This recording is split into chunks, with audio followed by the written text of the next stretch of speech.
Good morning, friends. I'm Toni Cureton. Welcome to another episode of Job Alert. Job Alert helps you make a job connection by providing you with solid leads for available employment and training opportunities throughout Michigan and the Metro Detroit area. Job Alert also provides you with monthly career readiness and basic employability information, along with tips of what employers are looking for to prepare you to get that new job. You can catch Job Alert premieres every Monday at 10 a.m. on our My Virtual Academy Facebook page and on Instagram. Today on Job Alert is our career readiness segment, and we are going to be discussing how to resolve conflicts in the workplace. So, conflicts, they're not pretty situations, but they are a part of life. And sometimes they creep into the workplace, whether it is due to personality differences between employees or larger issues like harassment or even bullying. Workplace conflict is not something to ignore. Some consequences of workplace conflict include increased absenteeism, employee turnover, toxic work environments, and lawsuits. In professional work environments, conflicts mainly arise due to a clash of interest and ideas, which can result in miscommunication, frustration, and anger. Today, companies and organizations recruit employees from all around, people with different cultural and intellectual backgrounds and contradictory viewpoints. In a working environment of people having different ideas and outlooks towards the same topics, disputes are bound to happen. Today, we will examine techniques to prevent workplace conflicts and how to keep issues from escalating out of control. So, what is conflict resolution? Well, I'm glad you asked. Conflict resolution is the process of resolving a dispute between two or more people. Conflict can occur between individual coworkers, between managers and a member of their team, or between service providers and customers or clients.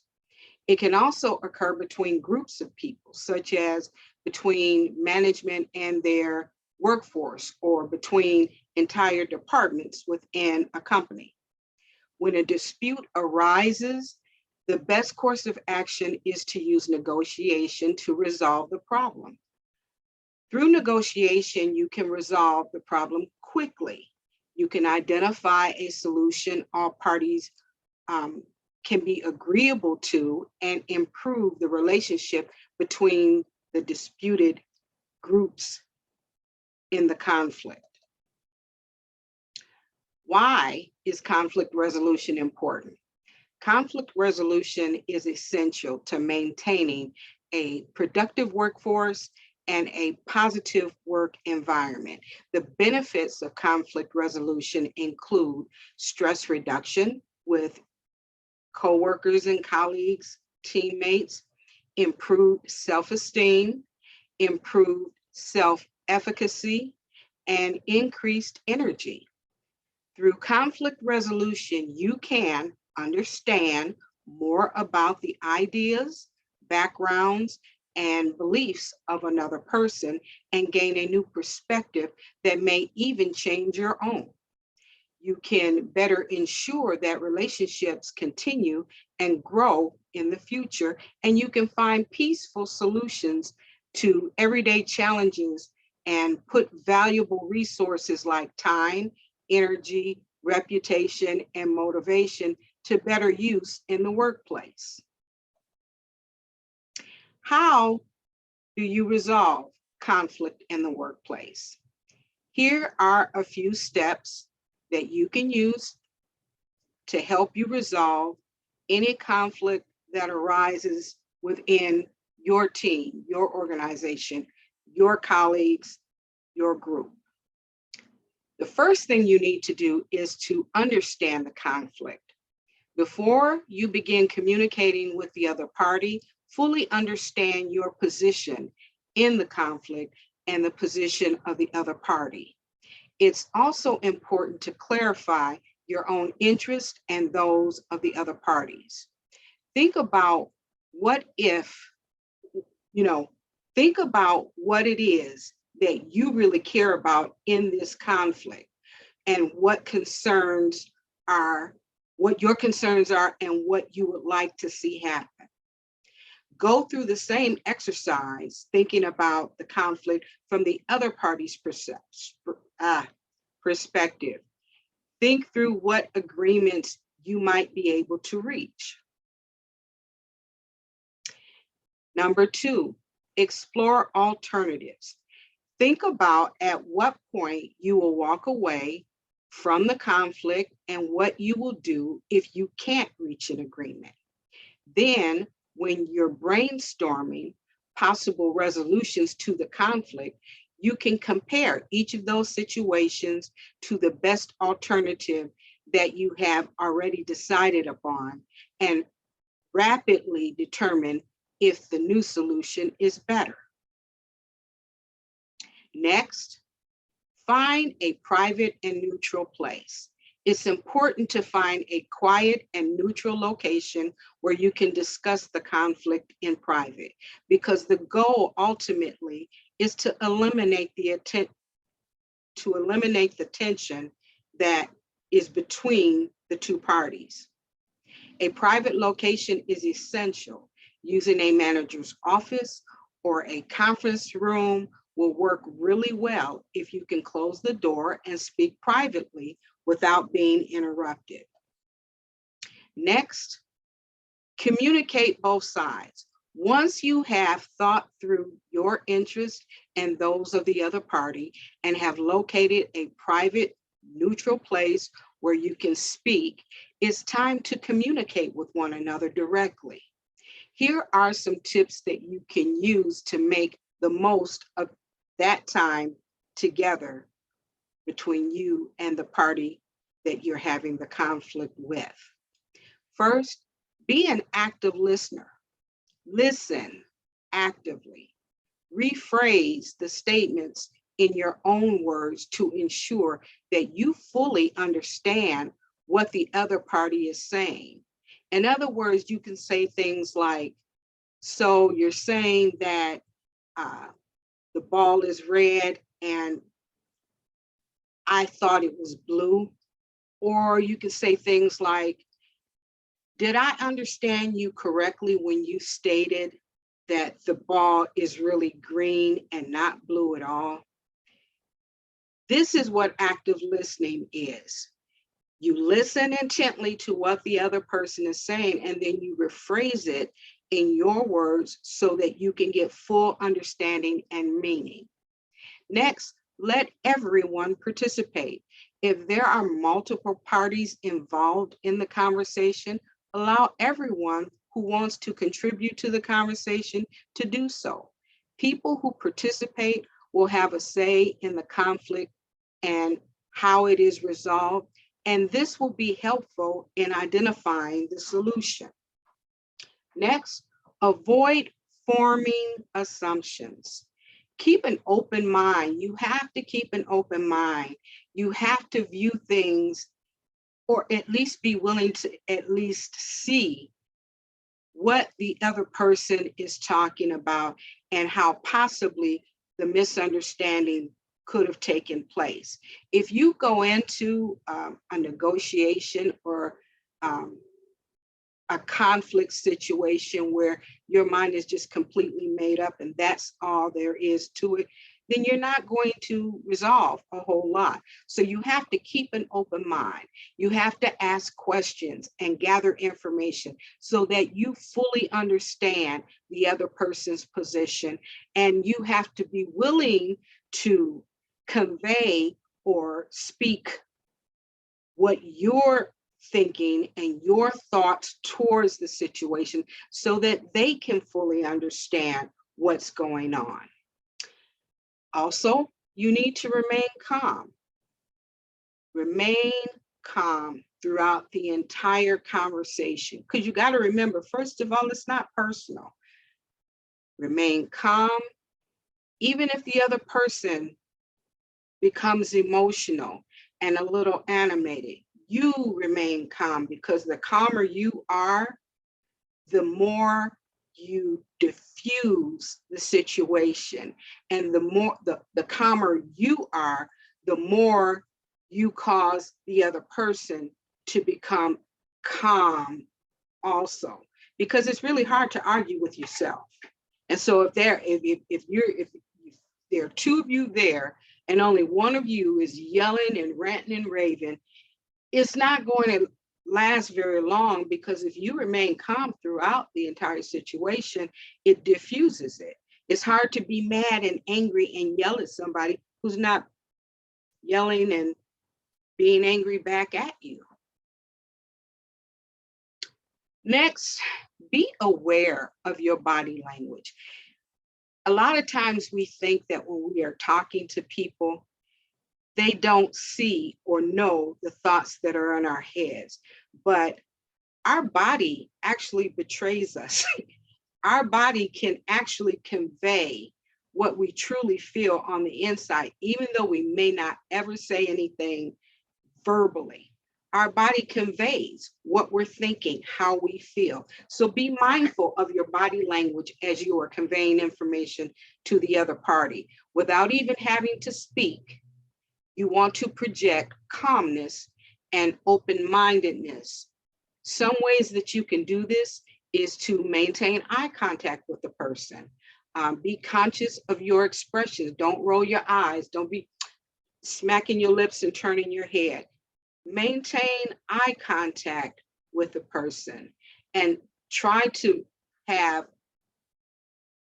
neutral expressions on your face, because there's nothing worse than talking to someone and they make facial expressions that can really throw you off of what you're thinking, what you're going to say, or even whether or not you want to continue this conversation, because you can perceive these facial expressions and this body language as being dismissive of what you're saying. And the whole idea behind all of this is that you come together and you exchange your ideas and thoughts equally and present them. I may not necessarily agree with it, but at least I'm willing to listen and hear your perspective of how you take things, or regarding the situation, or what your position is. So make sure that you are relaxing your neck and your shoulders.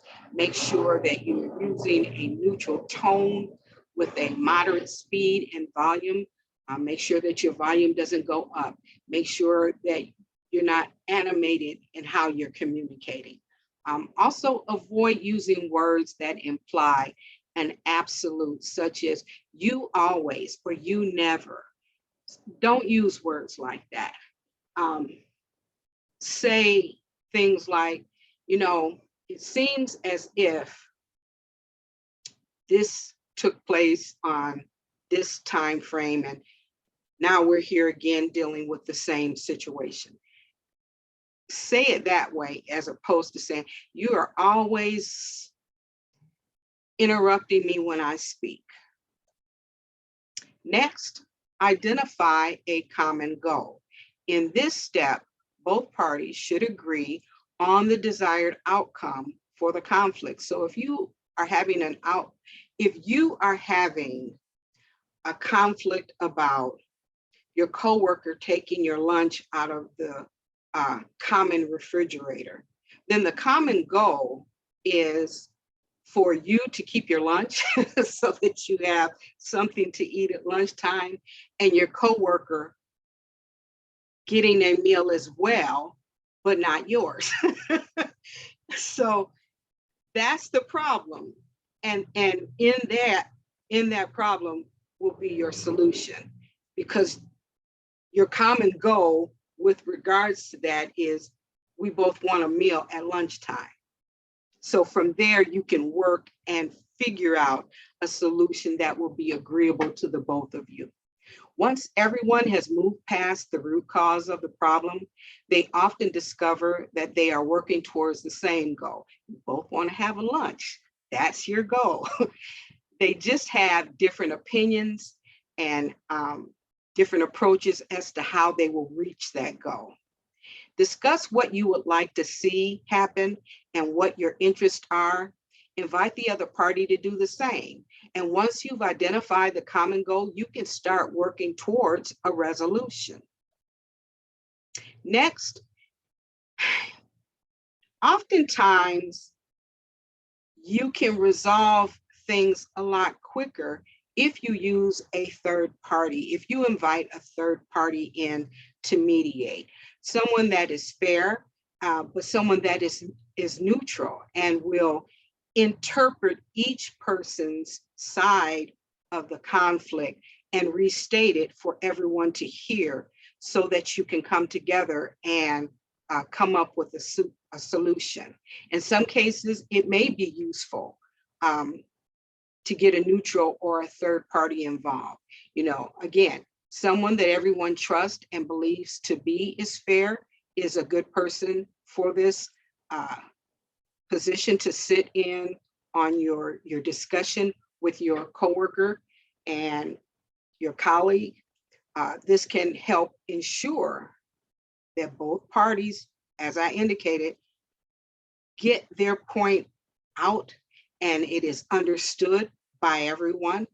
And it also really allows both parties to hear what the other is thinking and what their processes are.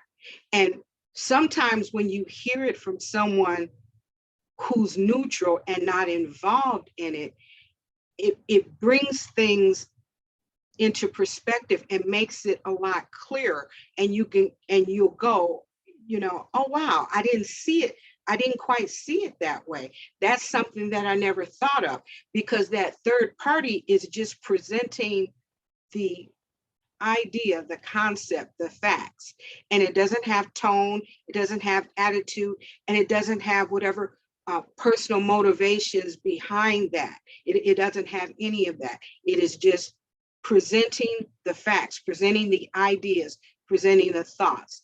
And that is one way, especially if you find yourself in a conflict that you can't seemingly resolve between you two, it really could be to your advantage if you do select a third party, a mediator, to sit and listen. The third party will listen to both sides and explain the position to each other. The third party is also there to find common interests between the 2 points, and to keep both parties focused and respectful during the conversation, and to look for solutions that would be considered a win-win for everyone. So that is the advantage of bringing in a third party. So lastly, we want to brainstorm solutions and agree upon a plan of action. So now that you fully understand the conflict, the interests of each party, and the common goal for all parties, you can start thinking about possible solutions. Try to come up with as many ideas as possible. Look for win-win situations or compromises that all parties can agree on. Discuss each idea, and if an idea cannot be used, discuss why it won't work. Consider what is all involved in each idea and create a plan of action, because ideally, you want everyone involved to be committed to this plan, committed to this process. And you also want to make sure that everyone involved has been heard and understood. Because again, conflicts come because you misunderstood, you misinterpreted, you don't quite understand what I'm trying to convey. And so the whole process of this is to go through and hear everyone out, give everyone an opportunity to speak and share their side, and then to come up with a solution that is agreeable to everyone involved. That is how you resolve conflicts in the workplace. So that is all my time for today, friends. Thank you again for tuning in. If you have any questions, please feel free to reach out. My number is 586-842-0558. Again, my name is Toni Cureton. Thanks so much for tuning in to Job Alert, and I will see you next time. Have a great day.